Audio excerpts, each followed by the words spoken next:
Yellow darlings, it's Beer Monster o'clock. And we've got a bit of a cost of living special here. We've got Asda's own brand, Pilsner. I'm going to give this a go because I've had a few people comment in some of my videos saying to give this a go.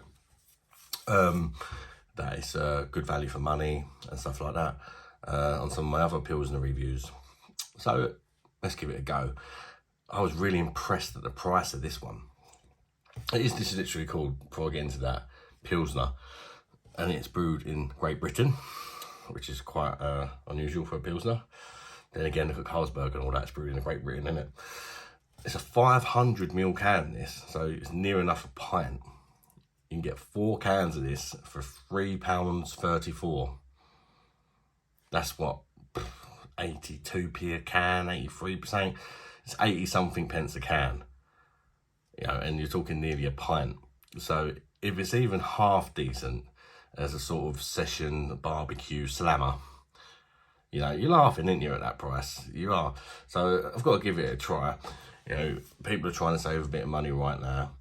And it really wouldn't surprise me if this is better than some lagers that we get here, even though it is Asda's own.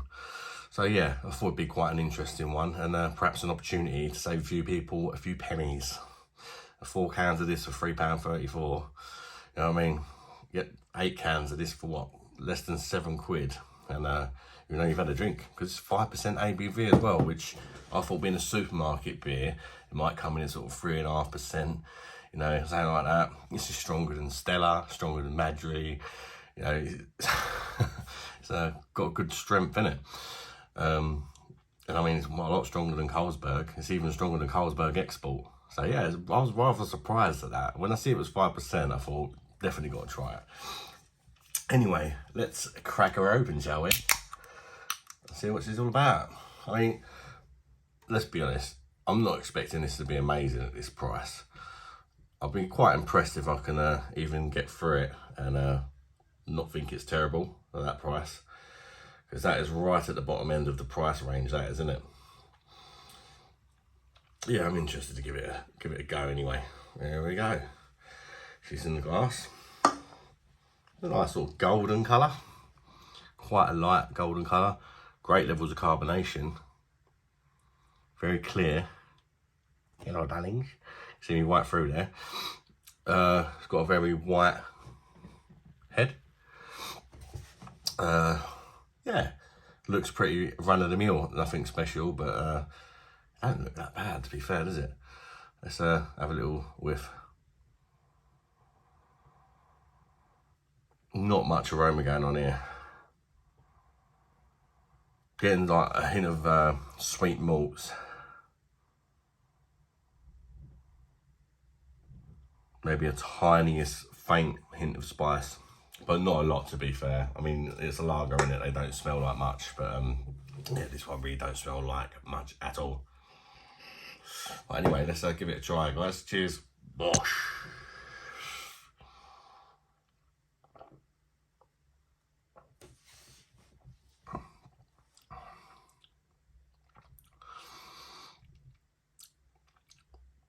You know what?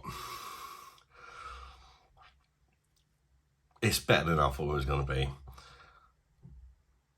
It's quite thin, but it's crisp. It's refreshing. It does the job. And that is bloody cheap, isn't it? 80p for near enough a pint of Pilsner.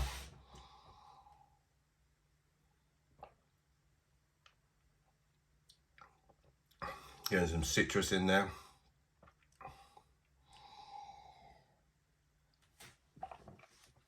It's quite well flavoured. There's a decent sort of maltiness in there. And an impressive amount of flavour for a supermarket beer at 5%. You know, I've got to say, I think this is really good if you're on a tight budget. The beer itself isn't amazing. The beer itself doesn't compete with some of my favourite Pilsners and stuff like that. Of course it don't. It was never gonna. But I tell you what, it's better than Carlsberg. It's better than Carlin. It's better than Foster's. And a lot of them kind of beers, in my opinion. And 80 pence a can, and it's bigger can than what they are as well. You're laughing really, aren't you?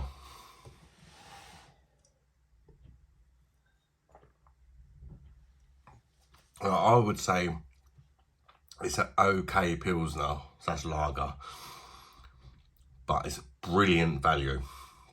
Absolutely brilliant value for money. But the beer is pretty standard, to be fair. But it is drinkable. It's certainly drinkable. If you're on a budget, this could be the go-to beer for a lot of people, I reckon. People that just like a few beers of an evening, and they can't afford to go out and spend like 2 or 3 quid on one can of beer or whatever. This could be right up your street. Let me know if you've tried this, guys. Do you think it's a good budget busting beer? You know, what would you rate it out of 10? Do you think it's good value? Because I definitely think it's good value, and I can see why some people like this.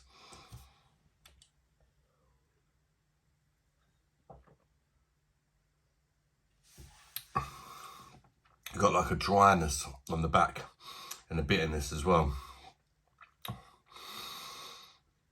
It don't compete with your Pilsner Quells and your Budvars, and you know, I personally love a Czech Pilsner.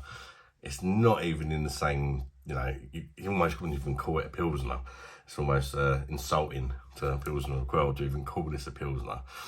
But as just a lager, it tastes all right to me. It doesn't have some of your typical Pilsner elements in there. But just as a lager, I really don't think this is all that bad. And if I was on a tight budget and I fancied a beer, I would most certainly buy it again. And I'd certainly buy it before sort of Buds and like some of the other beers I mentioned earlier. So yeah, it's an interesting one, because as I say, it really isn't amazing, but it's absolutely brilliant value. You know, so yeah, I suppose it's going to be quite an hard one to score. If I was to score it just drinking it as a beer, forget about how much it costs, I'd probably give it about a 5 or a 6. But if you take into account the value for money, I'm going to give it an 8, because it's absolutely dirt cheap. But yeah, if you're not, like I say, if you're not thinking about how much it costs and just reviewing it as a beer, it probably is only a 5 or 6 beer. Let's be fair. Maybe a 6. But yeah, I'm bumping it up an extra 2 marks just because that is absolutely fantastic value. And let's face it, at the minute, a lot of people are having to go for value and not what they necessarily prefer, and make compromises and things like that in order to still have the things they like in life. So yeah, having beers like this around really is good for a lot of people, I would imagine. It's nice that you can sort of still get a drinkable beer at a dirt cheap price, you know. Yeah, so that's my take on it. I'm gonna give it an 8 out of 10, I'd say. And thank you very much for tuning in, guys. Smash that like button if you've enjoyed the video, and consider subscribing if you haven't already done so, and check out some of my other content, and leave a comment and down below if you feel like it. That'd be very nice. Until next one, guys. Bye bye, darlings.